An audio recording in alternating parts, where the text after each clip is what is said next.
బెజవాడ ఇంద్రకీలాద్రి వద్ద ఫ్లైఓవర్ కు కేంద్రం గ్రీన్ సిగ్నల్ ఇచ్చింది. నిధులు కూడా మంజూరు చేసింది. 9 నెలల్లో ఫ్లైఓవర్ పూర్తి చేసి కృష్ణా పుష్కరాలకు జాతికి అంకితం చేసే దిశగా ఏపీ ప్రభుత్వం అడుగులు వేస్తోంది.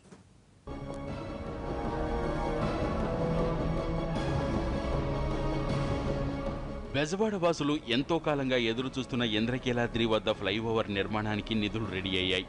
సిటీ ట్రాఫిక్ సమస్యకు ఈ ప్రాంతమే ప్రధాన సమస్య. ఫ్లైఓవర్ సాధన కోసం గతంలో పెద్ద ఉద్యమమే జరిగింది. విజయవాడ క్యాపిటల్ సిటీగా మారడంతో ఫ్లైఓవర్ ప్రాధాన్యత పెరిగింది. దీంతో పరిస్థితిని కేంద్రం దృష్టికి తీసుకువెళ్లింది ఏపీ ప్రభుత్వం. కేంద్రం కూడా ఫ్లైఓవర్ యొక్క అవసరాన్ని గుర్తించి అనుమతులు, అందుకు కావలసిన నిధులు మంజూరు చేసింది.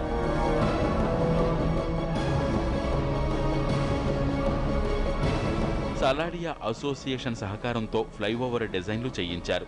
3 డిజైన్లు తయారు చేసి హైవే అధికారులతోనూ రాష్ట్ర ప్రభుత్వ శాఖలతోనూ చర్చించారు.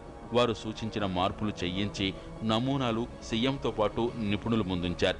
2వ డిజైన్ వైపు మొగ్గు చూపారు. ఆ నమూనాలే కేంద్ర ప్రభుత్వం జాతీయ రహదారుల శాఖకు పంపించారు. సెంట్రల్ గవర్నమెంట్ మంత్రిత్వ శాఖ కూడా 2వ నమూనాకే మొగ్గు చూపింది.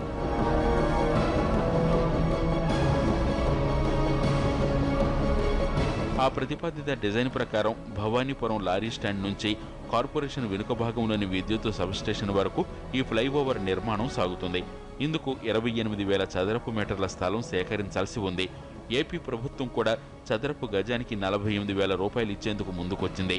2,353 మీటర్ల పొడవున నిర్మించే ఈ ఫ్లైఓవర్ 50 పిల్లర్లపై నిర్మిస్తారు. కేంద్ర ప్రభుత్వం 427 కోట్ల రూపాయల నిధులు కూడా మంజూరు చేసింది.